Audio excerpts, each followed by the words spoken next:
Hello दोस्तों, perfection academy में आप सभी का स्वागत है। आज हम पढ़ने वाले हैं एच डी यादव मैथ से क्षेत्रफल मतलब क्षेत्रमिति। अब स्टार्ट की है हमने, एडवांस मैथ की ओर आ गए हैं हम। और हम पढ़ेंगे पहले एरिया, 2D पढ़ेंगे, 2D, 2 डायमेंशनल, जिनकी दो दो विमाएं होती है। ठीक है, तो पहला पार्ट देखते हैं इसका। तो सबसे पहले मैं इसका बताऊंगा आपको कंसेप्ट। और मैं एक चीज क्लियर कर दूं कि कोई भी व्यक्ति इस वीडियो को स्किप मत कर देना, वरना फिर से वही स्थिति बन जाएगी कि ज्योमेट्री आती तो है लेकिन कंसेप्ट नहीं पता, क्योंकि कंसेप्ट हम ध्यान नहीं रखते उस चीज का। तो मैं बता दूं कि एच डी यादव मैथ में क्वेश्चन नंबर 1 से लगा करके क्वेश्चन नंबर 40 या 41 शायद, इतने क्वेश्चंस जो हैं वो पूरे त्रिभुज पे आधारित हैं। मतलब इसमें ये बुक बहुत अच्छी लगी मुझे इसलिए क्योंकि इसमें 1 से लगा करके 40 तक सिर्फ त्रिभुज पे बेस्ड क्वेश्चन है, इसके में कोई और मिलावट नहीं है। ठीक है, इसके बाद 42 से लगा करके कुछ आगे तक फिर से समद्विबाहु या समचतुर्भुज पे होंगे, फिर समद्विबाहु, अलग अलग टाइप्स के हैं। ठीक है, तो कंसेप्ट यहां से अपना बहुत मजबूत हो जाएगा इस ज्योमेट्री का। तो जो कंसेप्ट बताया जाए ना उसको ध्यान से समझना, और एक कॉपी ले लो, ताकि इतने कंसेप्ट याद नहीं रहेंगे, उसको रिवीजन करना पड़ेगा तभी जाके आपको याद होगा। तो सबसे पहले हम समझते हैं त्रिभुज। त्रिभुज होता क्या है? त्रिभुज तीन भुजाएं जिसकी, ठीक है, मतलब तीन भुजाओं से घिरी आकृति को त्रिभुज कहते हैं।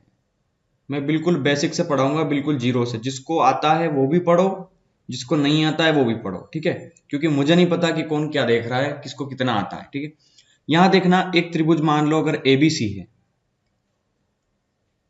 अब इसको आप ऐसा मत बोलना कि ये तो इस तरह का बना है, इसमें 90 नहीं है तो ये विषमबाहु है। कुछ नहीं कह सकते अभी। ठीक है, मैं पहले त्रिभुज बता रहा हूं, मैं त्रिभुज के प्रकार पे बाद में आऊंगा, पहले त्रिभुज को डिटेल में समझाऊंगा थोड़ी देर।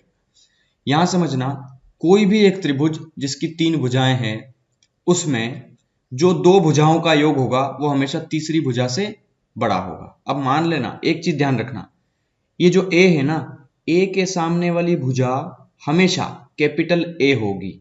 मतलब ए के सामने वाली भुजा को हम कैपिटल ए के सामने वाली भुजा को हम स्मॉल ए के नाम से जानते हैं। कैपिटल बी के सामने वाली भुजा को हम हमेशा स्मॉल बी के नाम से जानेंगे, और कैपिटल सी के सामने वाली भुजा को हमेशा हम स्मॉल सी के नाम से जानेंगे। तो एक ये चीज आप नोट कर लीजिए बिल्कुल। दूसरी बात, इसकी पहली प्रॉपर्टी, त्रिभुज होता क्या है मैं त्रिभुज बता रहा हूं। सबसे पहले पहली प्रॉपर्टी ये लिखना कि दो भुजाओं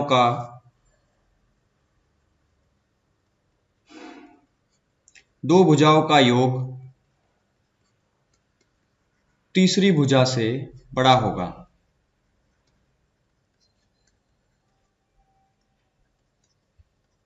ये ज्योमेट्री अगर आपको समझना है ढंग से, ज्यामिति, तो ये चीज डिटेल में पढ़ लेना। अगर इस चीज को स्किप कर दिया तो ज्योमेट्री कुछ समझ में नहीं आएगी।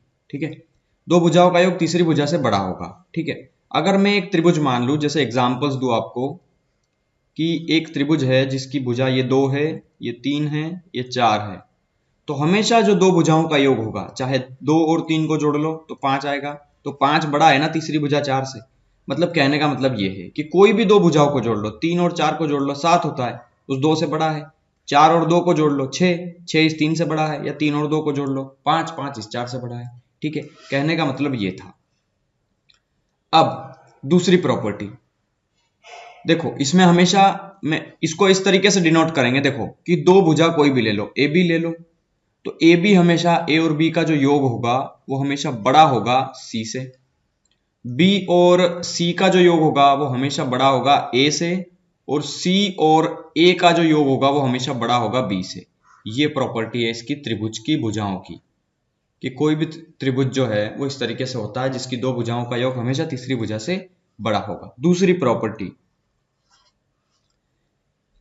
देखना, अगर किसी त्रिभुज की दो भुजाएं दे दे, तो तीसरी भुजा आपको अभी मैंने बताया कि किस तरीके से होगी वो। ठीक है, लेकिन यहां समझना, अगर कोई त्रिभुज की दो भुजाएं दे दे, मान लो 10 और 12 है, कि किसी त्रिभुज की दो भुजाएं दे दी 10 और 12, ये एक त्रिभुज बना दिया मैंने। इसकी ये वाली भुजा 10 है, ये वाली भुजा 12 है, तो तीसरी भुजा क्या हो सकती है? क्या हो सकती है, क्या होगी ये तो नहीं बता सकते, लेकिन क्या हो सकती है, ये पहला क्वेश्चन है मेरा। क्या हो सकती है? तो हमेशा एक चीज ध्यान रखना कि जब भी किसी त्रिभुज की दो भुजाएं दे दे तो तीसरी भुजा हमेशा इन दोनों के अंतर, मतलब 12 और 10, इन दोनों के अंतर से बड़ी ये वैल्यू होगी हमेशा। मतलब जो तीसरी भुजा होगी ना x, वो हमेशा x जो है वो बड़ी होगी उन दोनों के अंतर से और छोटी होगी इन दोनों के योग से।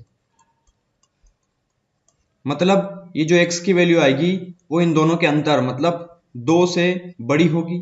x की वैल्यू बड़ी होगी 2 से और x की वैल्यू छोटी होगी 10 और 12 22 से। मतलब 2 और 22 के बीच में कुछ भी हो सकती है। अब देखो यहां पर 2 से तो बड़ी ज होगी, ठीक है, 2 से छोटी नहीं हो सकती और 2 भी नहीं होगी। ओके, मतलब 2 से तो बड़ी ही होगी। उस डिजाइन की लाइट अधिक पड़ने के कारण मैंने उस डिजाइन को हटा दिया है, सिर्फ ब्लैंक साइड ले लिए, ठीक है। तो चलिए यहां देखते हैं इसी में। अब ये तो दो प्रॉपर्टी हो गई। तीसरी प्रॉपर्टी ये होगी कि किसी भी त्रिभुज की, देखो मैं मिक्स करवा रहा हूं, ज्योमेट्री भी पढ़ा रहा हूं साथ में, ठीक है, ज्योमेट्री का कंसेप्ट भी समझ जाओगे आप। किसी भी त्रिभुज की अगर कोई एक बाह्य भुजा है, जैसे ये त्रिभुज था, मैंने इस भुजा को इधर खींच दिया, या फिर चाहूं तो मैं इस भुजा को खींच सकता हूं, या चाहूं तो मैं इस भुजा को खींच सकता हूं, ये सारी बाह्य भुजाएं हैं, ठीक है। तो किसी भी त्रिभुज की एक बाह्य भुजा, ठीक है, तो इसको हटा दो, इसको हटा दो, कोई भी एक बाह्य भुजा ले लो। अगर किसी त्रिभुज के बाहर कोई कोण बनता है, मान लो ये बाह्य भुजा पे बनने वाला कोण है, ठीक है, तो ये जो है एक्स, वो अगर मान लो एक एंगल दिया है हमें 40 डिग्री और ये वाला एंगल दिया है 60 डिग्री, तो बाह्य भुजा का योग कितना होगा, मतलब बाह्य भुजा का कोण कितना होगा, बाह्य कोण कितना होगा। किसी त्रिभुज के दो कोण 40 और 60 डिग्री दिए हैं तो उसका बाह्य कोण कितने डिग्री का होगा। तो हमेशा ध्यान रखना कि किसी भी त्रिभुज का, चलो मान लो ये ए और बी है,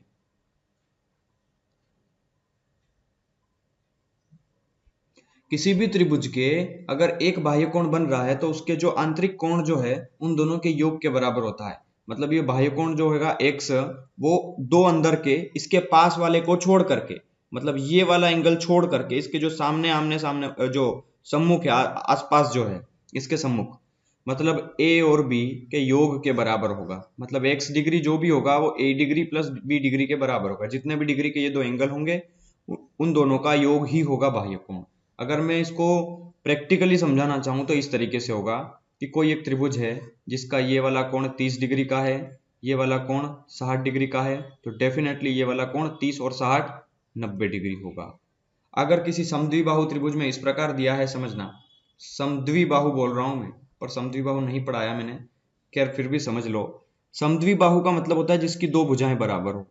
अगर मान लो समद्विबाहु की दो भुजाएं बराबर है, एक तो ये वाली भुजा बराबर है और एक ये वाली भुजा बराबर है, किसी त्रिभुज की दो भुजाएं बराबर है, यहाँ पे एंगल बन रहा है, चलो नहीं पता, यहाँ पे मान लो 60 डिग्री का एंगल है, तो बाह्य कोण कितने डिग्री का बनेगा। तो देखो जब ये दो भुजाएं बराबर होती है ना, तो उनके पास उनके जो सम्मुख कोण है, आसपास के कोण जिनके, वो भी बराबर होंगे। अगर ये 60 डिग्री है तो ये भी 60 डिग्री होगा, ठीक है, दोनों साइड्स पे बनने वाले एंगल्स भी बराबर होंगे। तो ये 60 है, ये 60 है, तो दोनों 60 और 60 कितने हो गए, ये 120 डिग्री।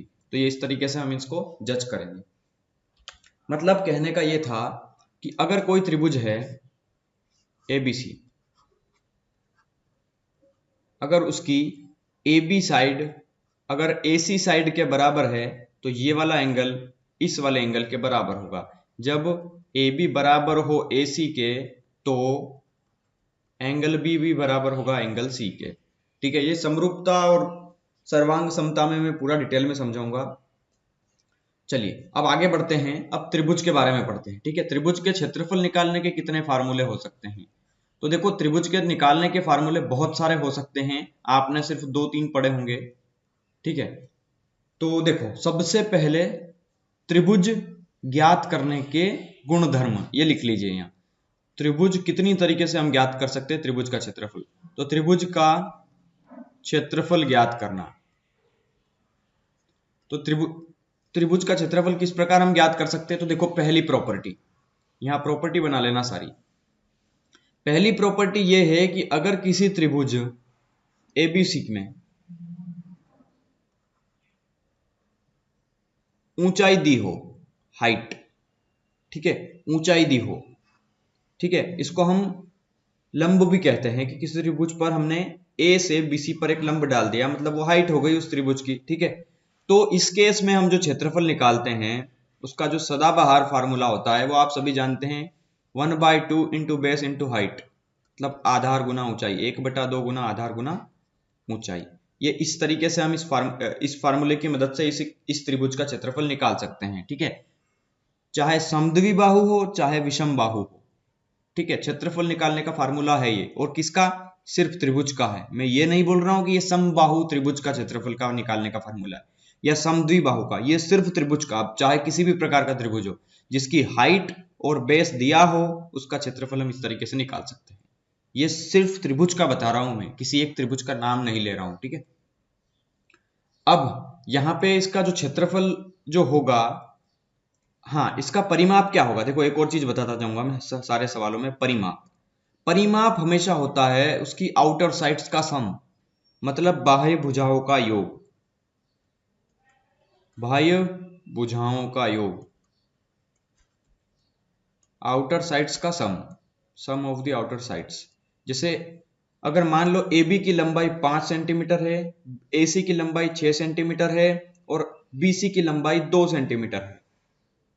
5 और 6 11, 2 से ज्यादा है, 5 और 2 7, 6 से बड़ा है, ठीक है, 6 और 2, हाँ बिल्कुल, है ना। तो आप एक चीज समझना कि हमेशा अगर 3 भुजाएं दे दे तो उन तीनों भुजाओं को जोड़ दो।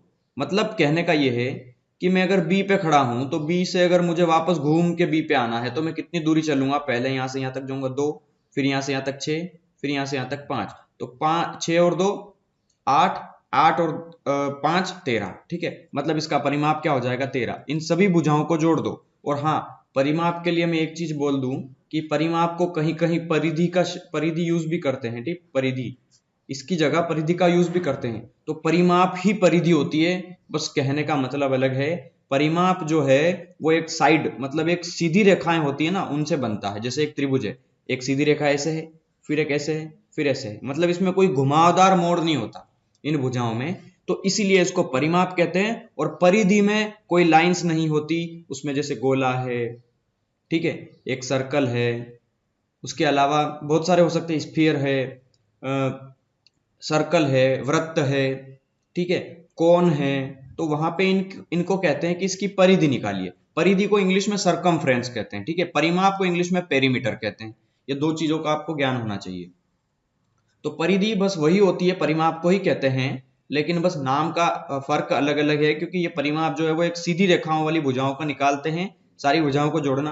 और परिधि का मतलब भी यही होता है कि उस गोले को, अगर मान लो ये गोला है जो लोहे के तार से बना है, इसको अगर आप यहां से काट दो और इसको पीट पीट के ऐसा लंबा कर दो, तो बस इस टोटल की लंबाई कितनी है, वही तो परिमाप है, वही तो परिधि है। मतलब कुल मिला करके ये पूरी लंबाई कितनी है वही परिधि होती है, ठीक है। लेकिन कंफ्यूज करने के लिए दो वर्ड का यूज किया गया है, बाकी कोई मतलब नहीं। चलो, ये तो परिधि तो अभी सर्कल में पढ़ेंगे हम, अभी छोड़ दीजिए इसको। तो परिमाप होता है सारी भुजाओं का जोड़, ठीक है। अगर मैं आगे बात करूं, अगर कोई एक त्रिभुज है, जैसे कि यही त्रिभुज है, फिर से मैं बता दूं इसी को थोड़ा डिटेल में, कि अगर कोई त्रिभुज एबीसी है, अगर यहाँ पे मैंने कोई लाइन खींची और यहाँ पे अगर कोई एंगल 90 डिग्री का बनता है, ठीक है, तो हमने अभी क्या फार्मूला देखा उसका, कि 1/2 इंटू बेस, आधार कितना है इसका, तो आधार तो BC है पूरा, ठीक है। यहाँ पे एक नया पॉइंट दे के DC मत कर देना, ठीक है। तो 1/2 गुना आधार है उसका BC इंटू हाइट हो गई उसकी AD, ठीक है। अगर ये त्रिभुज तो इस प्रकार बना है, कई बार त्रिभुज जो है वो इस प्रकार आता है कि एक त्रिभुज ABC है और यहां से लगा करके यहां पे डाल देगा वो एक लंब, ठीक है। मतलब मैं बताऊं तो ये A है, B है, C है और ये D दे देगा एक नया पॉइंट, ठीक है। तो इस केस में त्रिभुज का क्षेत्रफल क्या होगा, और यहां पे समझना, यहां से लंब डाला है तो यहां पे ये 90 डिग्री बन रहा है, ठीक है।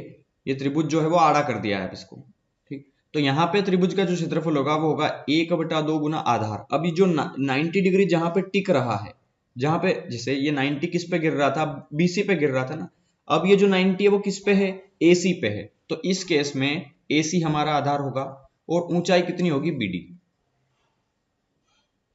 ठीक है, BD इसकी क्या हो जाएगी, ऊंचाई। तो ये एक सिंपल सा एक कंसेप्ट बताया मैंने आपको डिटेल में, ताकि यही पूरी चीज आपको समझ में आ जाए।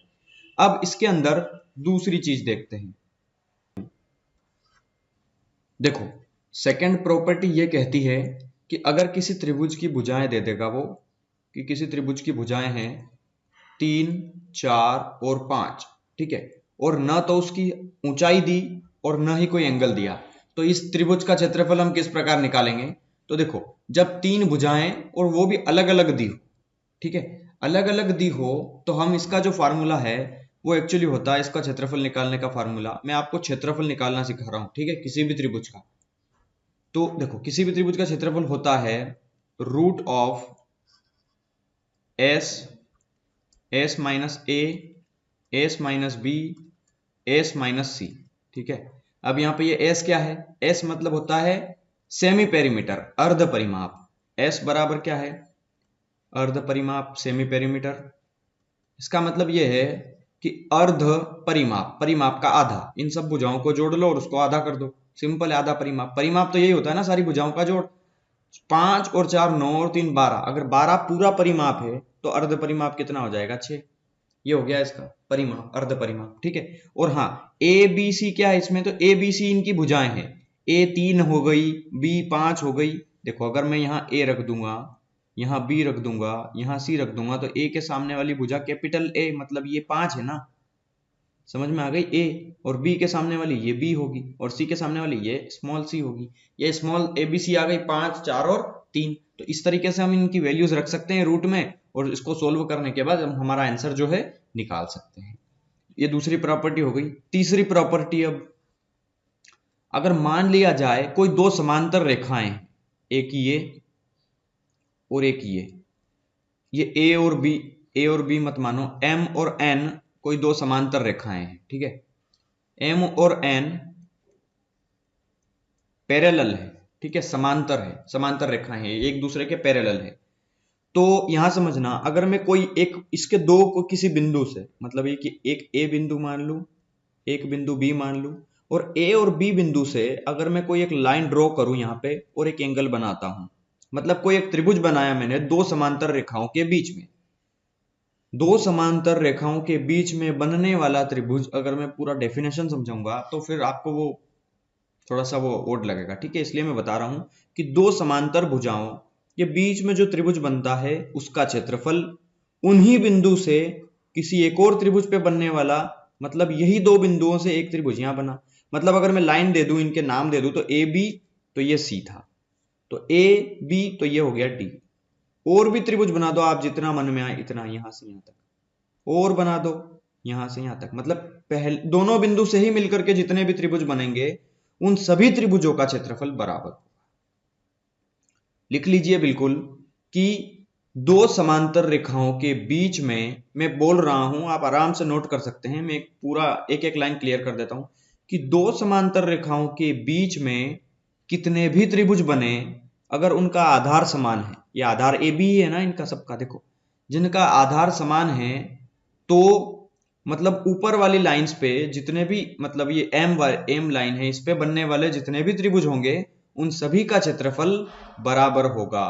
तो यहां पर समांतर रेखाओं पे बनने वाले सभी त्रिभुजों का क्षेत्रफल क्या होता है, बराबर होता है। ठीक है, अब चौथा कंसेप्ट समझना, अगर किसी त्रिभुज में न तो ऊंचाई दे और न तीनों भुजाएं दे, ठीक है, न तो कि एक किसी त्रिभुज में न तो तीनों भुजाएं दे, अगर कोई एक भुजा दे दे, मान लो यहां पे दे दिया उसने ए, यहां पे दे दिया बी, ये त्रिभुज एबीसी है, दो किसी त्रिभुज में दो भुजाएं दे दे और तीसरी भुजा भी नहीं दे, न तो उस पे हाइट बताए न एंगल बताए, और हाँ, एक एंगल बता दे कि ये वाला एंगल जो है वो है, कोई भी एक एंगल मान लो, जैसे मान लिया आपने थीटा है, ठीक है, थीटा मान लो,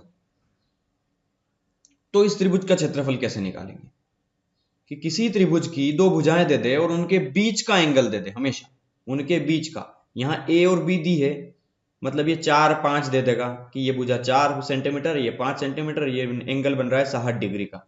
तो इस त्रिभुज का क्षेत्रफल कैसे निकालेंगे?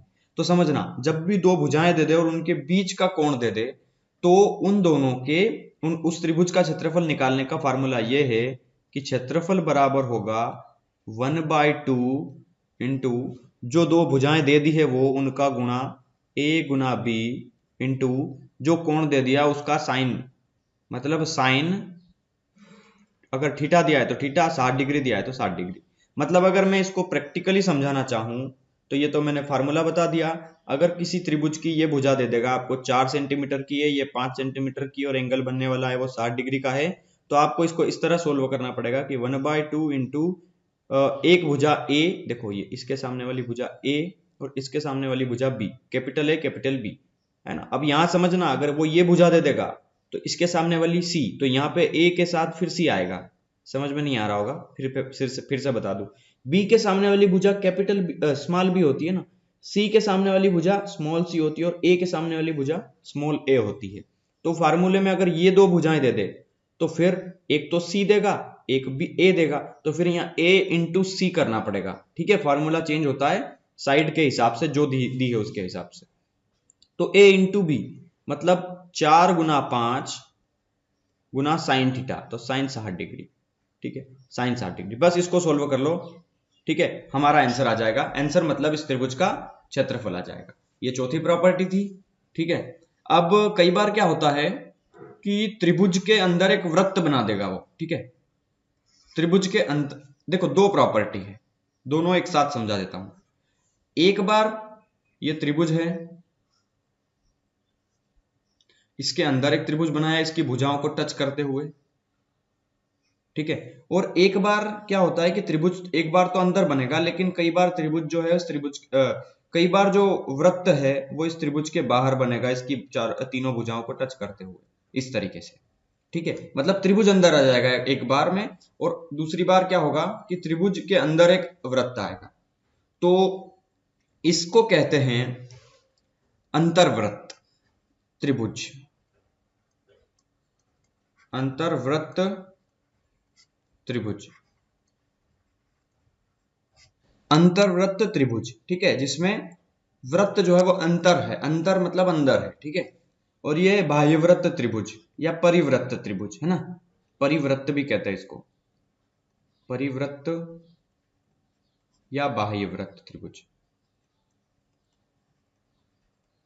ठीक है, नाम तो छोड़ दो इसके। अब यहां देखो एक त्रिभुज है एबीसी, अगर उसके अंदर एक त्रिभुज वृत्त बना दिया है ना, और यहां पर एबीसी के बाहर एक जो है वृत्त बनता है, तो पहले अंदर वाले को देख लो कि अगर हमें इस त्रिभुज, देखो इस त्रिभुज के अंदर ये क्या होता है, पहले तो ये चीज समझना कि इसको कहते हैं इस त्रिभुज को, इस वृत्त को अंतर्वृत्त। ठीक है, इसको कहते हैं अंतर्वृत्त। अब यहां पे देखना, यहां पे इस त्रिभुज का सेंटर होगा तो इस वृत्त का भी सेंटर होगा, वो इस त्रिभुज का जो केंद्र बिंदु है वो इस वृत्त का भी केंद्र बिंदु होगा।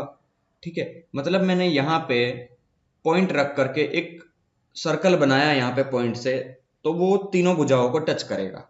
ठीक है, तो अगर मुझे इस तरह देखो, हाँ अब एक चीज समझना, यहां से लगा करके यहां तक की जो दूरी होती है वो क्या होती है, त्रिज्या, और यहां से लगा करके यहां तक की दूरी वो भी होती है त्रिज्या, और अगर मैं इस पूरी लाइन को जोड़ दूं तो वो क्या कहलाता है, व्यास।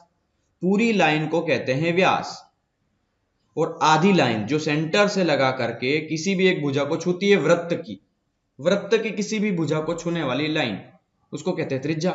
ठीक है, तो यहां पर एक चीज समझना कि इस तरह के त्रिभुज का जो क्षेत्रफल निकालते हैं उसका फार्मूला होता है आर इंटू, देखो आर इंटू एस। यहां पे आर है हमारी त्रिज्या, वो भी आंतरिक त्रिज्या। ठीक है, बाह्य त्रिज्या नहीं है। देखो आंतरिक त्रिज्या का मतलब यह है कि इस अंतर्वृत्त के अंदर बनने वाली त्रिज्या। अब कुछ लोग इस तरह से सोचेंगे कि अगर मान लो ये यहाँ पे एक सर्कल बन रहा है, तो हमने यहां से लगा करके ये त्रिज्या ली है, तो कुछ लोग सोचेंगे कि इस त्रिभुज तक की त्रिज्या टोटल, तो त्रिभुज तक की मत ले लेना, हमें इस वृत्त की त्रिज्या निकालना है। त्रिभुज की कोई त्रिज्या नहीं होती है, ठीक है, वृत्त की होती है। तो यहाँ पे r इंटू एस, r मतलब होता है यहाँ पे आंतरिक त्रिज्या, जो अंदर की त्रिज्या है वो आंतरिक त्रिज्या, और एस मतलब होता है, आप सभी जानते हैं, सेमी पेरीमीटर, अर्ध परिमाप।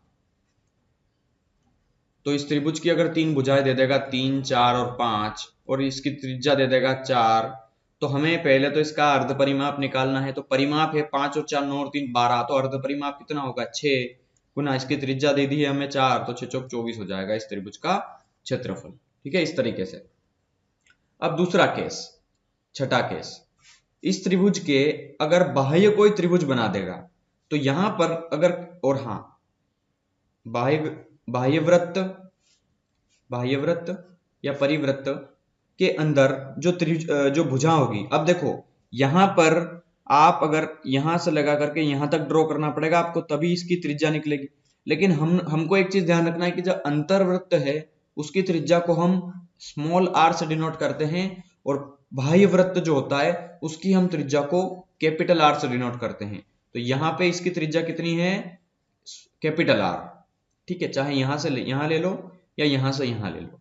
ठीक है, तो अगर हमें इसका क्षेत्रफल निकालना है बाह्य वृत्त का, तो बाह्य वृत्त का क्षेत्रफल होता है तीनों भुजाओं का मल्टीप्लाई ABC।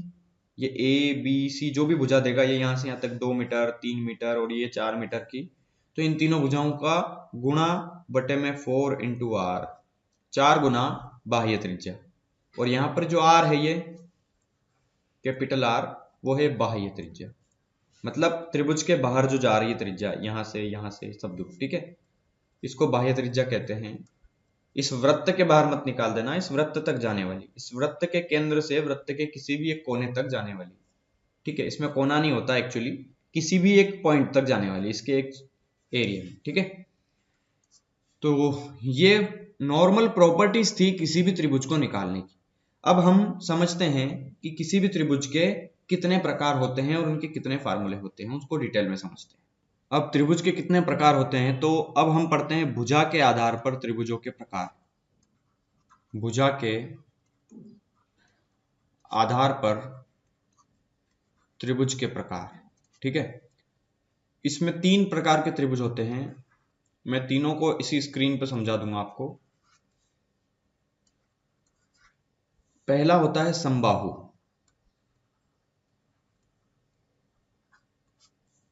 दूसरा होता है समद्विबाहु,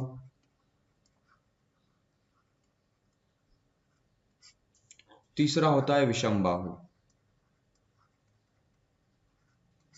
देखो, समबाहु त्रिभुज की सभी भुजाएं बराबर होती है। तो पहला समबाहु त्रिभुज देखते हैं हम, इसको कहते हैं इक्विलैटरल ट्रायंगल, त्रिभुज ABC। अच्छा, एक चीज बता दूं और, जो इंग्लिश मीडियम के बच्चे देख रहे हैं ना, तो इंग्लिश मीडियम के लोगों को अगर समझ में नहीं आता है कोई भी हिंदी का वर्ड, जैसे विषम बाहु का हो गया, समबाहु का हो गया, आधार किसको कहते हैं, तो उसको आप नेट पे सर्च जरूर कर लेना। ठीक है, ताकि आपको क्लियर हो जाए, क्योंकि मैं वैसे तो सब कुछ चीजें बता रहा हूं, कुछ चीजें मैं अगर भूल जाता हूं तो मैं आपको सभी बता दूंगा। ठीक है, अगर समबाहु त्रिभुज एक इक्विलैटरल ट्रायंगल की सारी भुजाएं बराबर हो, तो देखो इसके सामने वाली भुजा अगर A है तो उसके सामने वाली भुजा B मत मानना, फिर तो वो भी A ही होगी, क्योंकि B बराबर होगा A के, सारी भुजाएं बराबर है। तो आप इसको चाहे 10 मीटर दे दो, इसको आप B दे दो, तो B मतलब ही तो 10 होगा ना, सारी भुजाएं बराबर है, तो सारी भुजाएं कैप स्मॉल a हो गई। ठीक है, थोड़ा कंफ्यूज हो जाता हूं मैं कई बार बोलने में, A को स्मॉल को कैपिटल बोल देता हूं, तो थोड़ा सा इन गलतियों को आप इग्नोर करना। ठीक है, हिंदी मीडियम से मैं खुद पढ़ा हुआ हूं, फिर भी मैं ट्राई करता हूं कि आपको इंग्लिश में बता पाऊं, कई बार गलतियां हो जाती है, तो मैं माफी चाहता हूं पहले से ही आपसे। देखो, इसमें क्या है, सभी भुजाएं बराबर होगी। ठीक है,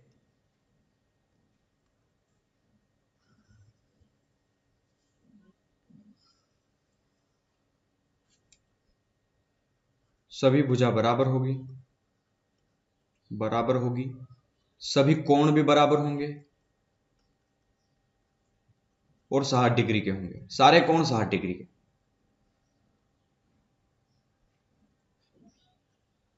सभी कोण 60 डिग्री के होंगे समबाहु त्रिभुज के। ठीक है, हाँ, अब इसका जो क्षेत्रफल निकालेंगे, तो क्षेत्रफल क्या होगा, क्षेत्रफल समबाहु त्रिभुज का क्षेत्रफल निकालने का फार्मूला होता है, आपको याद ही रखना पड़ेंगे क्योंकि ये जो है ज्योमेट्री है, इसके फार्मूले तो आपको याद रखना ही पड़ेंगे। √3/4 a स्क्वायर करनी 3/4 भुजा स्क्वायर, ठीक है। अगर मैं इसी में बात करूं, इसका परिमाप निकालेंगे तो परिमाप क्या होता है, सारी भुजाओं का जोड़। यहां से चला, मान लो मैं बी से सी पे गया तो ए चला, सी से ए पे गया तो फिर से ए चला, और ए से बी तक चला, मतलब 3 बार ए चला, तो ए 3a, ठीक है। सारी भुजाओं को जोड़ दो। अगर मैं इसकी ऊंचाई की बात करूं, कई बार इसकी हाइट भी आ जाती है, ठीक है, इसकी हाइट, इसकी ऊंचाई बताइए जिसका ये साइड ये हो और वो साइड ये हो, ठीक है। तो इसकी ऊंचाई कैसे निकालेंगे हम, ऊंचाई निकालने का फार्मूला ये है, देखो पाइथागोरस लग जाएगी, सीधी सी बात है। ये भुजा ए है, ये भुजा पूरी ए है, तो आधी हो जाएगी a/2, तो ये भी हो जाएगी a/2, ठीक है। a और a/2 का आप हाइट निकाल सकते हैं इस तरीके से, कर्ण का वर्ग दिया है, लंब का वर्ग, ठीक है, आधार दिया है तो लंब निकाल सकते हैं आप। तो ऊंचाई इस प्रकार जब आप इसको सोल्व करके निकालेंगे तो √3/2a ये आएगी इसकी ऊंचाई। ओके, फार्मूले में सारे बता देना चाहता हूं ताकि कहीं से बीच में मैं ले लूं तो आप ये मत सोचने लग जाना कि ये तो पहले बताया ही नहीं और ये कहां से आ गया, ठीक है।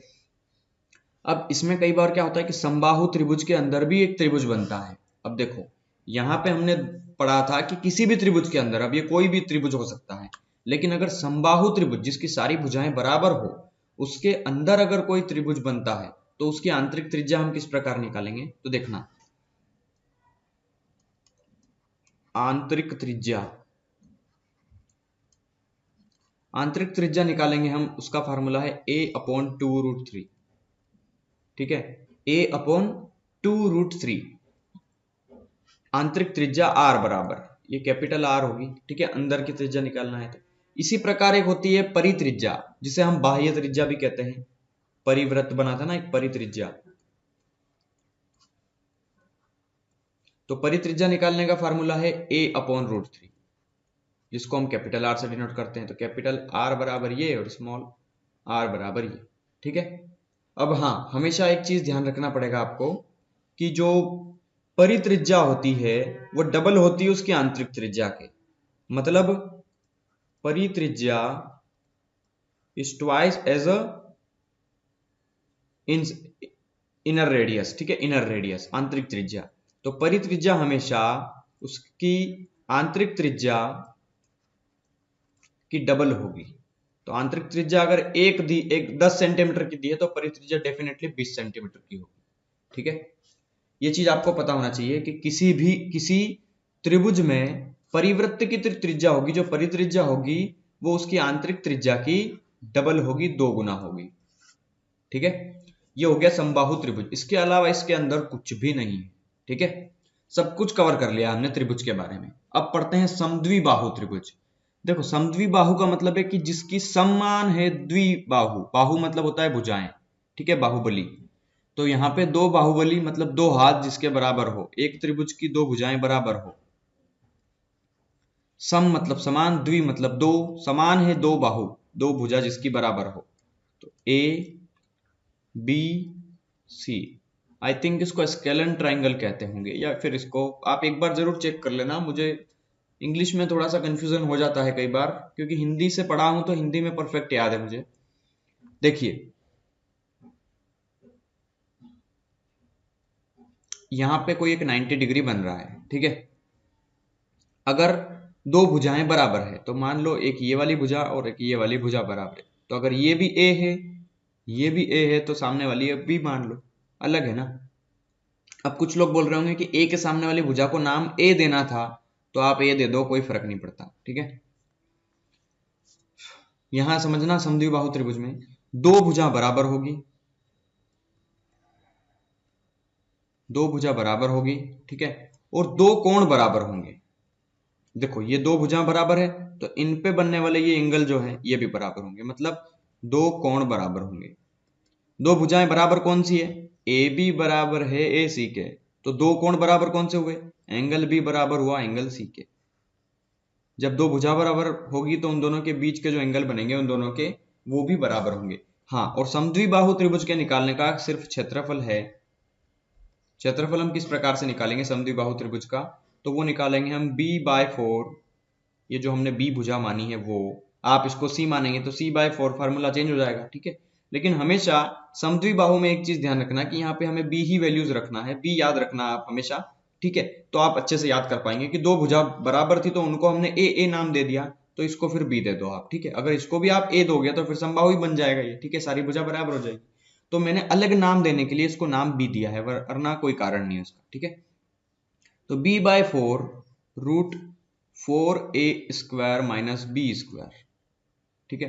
अब एक और इससे रिलेटेड एक और कंसेप्ट होता है यहाँ पे कि समद्विबाहु त्रिभुज के अंदर एक समकोण त्रिभुज होता है। जैसे कि मान लो यही जो समकोण त्रिभुज आपके सामने दिख रहा है यहाँ पे, अगर समकोण दे देगा, ठीक है, तो लिख लो यहाँ पे कि समद्विबाहु जिसमें एक कोण 90 डिग्री का हो, समद्विबाहु समकोण त्रिभुज का क्षेत्रफल क्या होगा? समकोण त्रिभुज का क्षेत्रफल क्या होगा? तो वो हमेशा होगा उसके कर्ण के। मान लो देखो यहाँ पे एक समकोण त्रिभुज बन रहा है इस तरीके से, ठीक है, जिसकी ये वाली भुजा ए है, ये भुजा बी है, और इसको नाम दे दो आप चाहे तो डी दे दो, ठीक है। तो यहां पर अगर 90 डिग्री बन रहा है तो इसका जो फार्मूला होगा समद्विबाहु समकोण त्रिभुज का निकालने का, वो होगा कर्ण, इसका जो हाइपोटेनियस है, हाइपोटेनियस, उसके स्क्वायर को जब हम 4 से डिवाइड करेंगे तो इस समद्विबाहु समकोण त्रिभुज का क्षेत्रफल आता है। और यही बराबर आप इसको इस तरीके से भी निकाल सकते हैं, अगर कर्ण नहीं दे, किसी समद्विबाहु समकोण त्रिभुज का क्षेत्रफल निकाल रहे हैं और उसमें अगर कर्ण दे दिया तो इस तरीके से निकालेंगे। लेकिन अगर कर्ण नहीं दे और उसका आधार दे दे तो आधार का स्क्वायर करके हमें 2 से डिवाइड करना है। और अगर आधार और कर्ण दोनों नहीं दे और उसका लंब दे दे कि उसकी लंबाई इतनी है समद्विबाहु समकोण त्रिभुज की, तो उसका क्षेत्रफल बताइए। तो उसका जो लंबाई होगी उसका स्क्वायर करके जब आप उसको 2 से डिवाइड कर देंगे तो हमारा समद्विबाहु समकोण त्रिभुज का क्षेत्रफल आ जाएगा ये इतना सा, ठीक है। समद्विबाहु समकोण त्रिभुज ये पूरा ही आ जाएगा, ठीक है, जब 90 डिग्री का बनता हो। तो बस ये इससे रिलेटेड बस इतना ही कंसेप्ट था ये, ठीक है। विषम बाहु त्रिभुज, तो विषम बाहु त्रिभुज मैंने बता दिया जिसकी सारी भुजाएं बराबर हो, ये ए है, ये बी है, ये सी है, इसके सामने वाली भुजा small B, small C, small ए, सभी भुजाएं अलग अलग है तो कोई भी कोण बराबर नहीं होगा, ठीक है। यहाँ पे सारी भुजा बराबर थी तो सारे कोण बराबर थे, दो भुजा बराबर थी तो दो कोण बराबर थे, और कोई भी भुजा बराबर नहीं है तो कोई भी कोण बराबर नहीं होगा, बस। और इसका फार्मूला निकालने का जो क्षेत्रफल निकालने का फार्मूला है वो मैंने 2 बताए हैं कि जब विषम बाहु त्रिभुज आए या कोई भी त्रिभुज आ जाए जिसमें न बोला जाए और तीनों साइड अलग अलग दे दे, और अगर उसकी ऊंचाई देगा तो 1/2 गुना आधार गुना ऊंचाई, मैंने बता दिए ना, ये तो पिछले इसमें ये पूरा यही बताया मैंने त्रिभुज ज्ञात करने के कौन कौन से फार्मूले हो सकते हैं। तो 1/2 गुना आधार गुना ऊंचाई, ठीक है। विषम बाहु को तो आप अगर छोड़ भी देंगे तो कोई फर्क नहीं पड़ेगा क्योंकि हमने पढ़ चुके हैं हम ये, ठीक है। यहाँ पे जितने भी फार्मूले हैं ये सब विषम बाहु के लिए ही होते हैं एक्चुअली, क्योंकि सारी भुजाएं उसमें दी नहीं होती हमें। और इसका क्या है, एक फार्मूला ये भी होता है कि अगर तीनों भुजाएं दे दे, जैसे ये तो अगर यहाँ पे हाइट दे देगा कि ये हाइट है इसकी, ठीक है, और बेस दे देगा तो हम निकाल सकते हैं। दूसरा फिर मैंने एक ये बताया था s minus a, s minus b, s minus सी।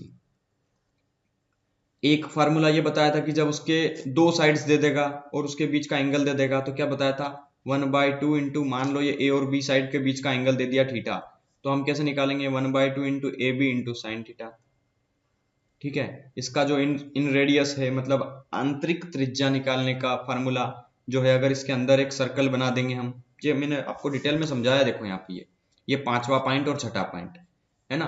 तो इसका क्षेत्रफल कैसे निकालेंगे r गुना s से, और अगर इसकी परिवृत्ति की त्रिज्या दे देगा तो इसका फार्मूला निकालेंगे हम ABC/4r से। तो ये हमने आज जो है इसको कंसेप्चुअली पूरा समझ लिया है, ठीक है। अब मैं कोशिश करूंगा कि जो कल वीडियोस आएगी उसमें पूरे 40 क्वेश्चंस कवर कर लूं, हालांकि 40 तो पॉसिबल नहीं हो पाएंगे, तो फिर मैं आधे क्वेश्चंस लूंगा, 20 ले लूंगा, उसके अगले दिन फिर से 20 ले लूंगा, इस प्रकार से त्रिभुज खत्म कर देंगे। फिर क्वेश्चन नंबर 42 या 41 से कुछ स्टार्ट है, इसमें हम आगे देखेंगे अलग तरह के सवाल, ठीक है, जो शायद चतुर्भुज पे आधारित हो, क्योंकि त्रिभुज तो हम पूरा कंप्लीट कर चुके होंगे 40 क्वेश्चन में, और 40 क्वेश्चंस को मैं पूरा डिटेल में समझाऊंगा ताकि आपका डीप कंसेप्ट मिले और आप किसी भी बुक का कोई भी क्वेश्चंस करने से घबराए नहीं, फिर सारे क्वेश्चंस हो जाएंगे आपसे, चाहे कैट की एग्जाम हो, चाहे एसएससी की हो, कोई भी एग्जाम हो। और हाँ, ये एमपी पुलिस वाले कमेंट करते हैं कि सर आप ये जो पढ़ा रहे हैं वो एमपी पुलिस के लिए ठीक है क्या? तो मैं बता दूं कि मैं कैट के लिए पढ़ा रहा हूँ, मैं एसएससी के लिए पढ़ा रहा हूँ, तो ये एमपी पुलिस चीज क्या है? तो चलिए, thank you and have a nice day. और अगर आप लोग नए आए हो तो चैनल को जरूर सब्सक्राइब कर दो, क्योंकि पूरा एडवांस मैथ्स कंप्लीट होगा अब इसी चैनल पे। ठीक है, तो चैनल को सब्सक्राइब कर दो। अगर वीडियो पसंद आई हो तो लाइक करें और कमेंट करके जरूर बताएं कैसी लग रही है वीडियो आपको। ठीक है, और अगर हाँ कुछ गलती हो गई हो तो जरूर कमेंट करके बता देना आज। ठीक है, थैंक यू।